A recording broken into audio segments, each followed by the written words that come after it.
வணக்கம் மைடியர் தாய்நாட்டு நண்பர்களே, யூகேல இருந்து இன்னைக்கு நான் ரேண்டமா படிச்ச விஷயங்கள்ல எனக்கு பிடிச்ச விஷயத்தை தான் ஷேர் பண்ண போறேன். என்ன அப்படின்னா, இப்ப நீங்க ஒருத்தவங்க கிட்ட ஒரு வாக்குறுதி கொடுக்குறீங்க, சில நம்பிக்கையான வார்த்தைகளை கொடுக்குறீங்க அப்படின்னா, இப்போ ஏதாவது ஒரு பண கஷ்டத்துல இருக்கலாம், அவங்க கிட்ட போயிட்டு பணத்துக்குலாம் பிரச்சனை இல்லை, நீ கவலைப்படாத, பணத்தை நான் ரெடி பண்றேன் அப்படின்னு சொல்றதா இருக்கலாம். இல்ல வேற ஏதாவது ஒரு மன கஷ்டத்துல இருக்காங்க அப்படின்னா அவங்க கிட்ட போயிட்டு உனக்கு என்ன நடந்தாலும் நான் இருக்கேன், ஃபியூச்சர்ல எவ்வளவு பிரச்சனை இருந்தாலும் நான் ஓ சைடு தான் இருப்பேன் அப்படின்னு சொல்றதா இருக்கலாம். இந்த மாதிரியான எந்த ஒரு விஷயமா வேணாலும் இருக்கலாம், எந்த மாதிரியான நம்பிக்கையான வார்த்தைகளா இருக்கலாம். அதை கொடுக்கறதுக்கு முன்னாடி உங்களால எந்த ஒரு சூழல்லையும் எந்த ஒரு காலத்திலையும் நம்ம அப்படிதான் இருப்போம், நம்ம கண்டிப்பா அதை பண்ணுவோம் அப்படின்னா மட்டும் கொடுங்க.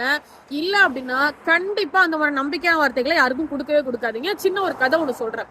கனடா, யூகே மாதிரி நாடுகள்ல இப்ப வின்டர் டைம்ல பனிப்பொழிவு எக்கச்சக்கமா இருக்கும். அந்த பனிப்பொழிவு இருக்கிற டைம்ல ஒரு வயசானவர் அந்த பனியில கஷ்டப்பட்டுட்டு இருக்காரு.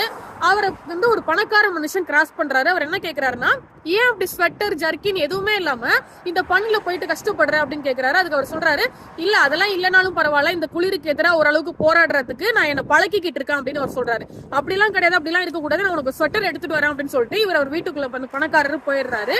வீட்டுக்குள்ள போனதுக்கு அப்புறம் அவரோட மத்த வேலைகள்ல அவர் கவனத்தை திருப்பிட்டு இவரை மறந்துடுறாரு. நைட்டு தூங்குற வரைக்கும் போயிடுறாரு. தூங்கி எழுந்திரிச்சு மறுநாள் காலையில தான் அந்த வயசானவரோட நினைப்பே இவருக்கு வருது. வெளியில வந்து பாக்குறாரு, குளிர் தாங்க முடியாம அந்த வயசானவர் இறந்தே போயிட்டாரு. அவர் இறந்து போறதுக்கு முன்னாடி ஒரு லெட்டர் எழுதி வச்சுட்டு போயிருக்காரு.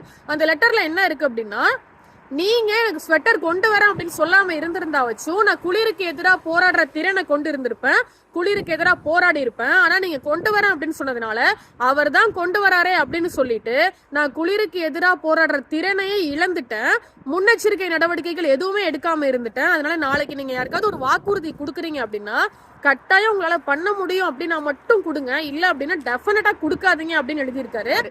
நான் நீ இதை பத்தி என்ன நினைக்கிறேன் அப்படின்னு என்கிட்ட கேட்டீங்கன்னா நான் என்ன சொல்லுவேன்னா, அந்த அளவுக்கு நான் யோசிக்கல அப்படின்னாலும் ஒருத்தவங்க சும்மா ஓரளவுக்கு பலமா இருக்காங்க, ஓரளவுக்கு தைரியசாலியா இருக்காங்க அப்படின்னா அந்த டைம்ல நீங்க அவங்க கிட்ட சில விஷயங்கள் சொல்லியிருப்பீங்க, சில நம்பிக்கையான வார்த்தைகளை கொடுத்துருப்பீங்க. ஆனா நீங்க கொடுத்த எந்த ஒரு விஷயத்தையும் நீங்க பண்ணாம போயிட்டீங்க அப்படின்னா அவங்க இருந்த கொஞ்ச நெஞ்ச பலத்தையும் இழந்து மொத்தமா பலவீனமா மாறிடுவாங்க.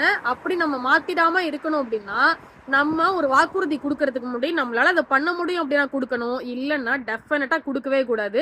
இதை பத்தி நீங்க எல்லாம் என்ன நினைக்கிறீங்க அப்படின்றத கீழே கமெண்ட்ல ஷேர் பண்ணுங்க, நானும் தெரிஞ்சுக்கிறேன். Bye by.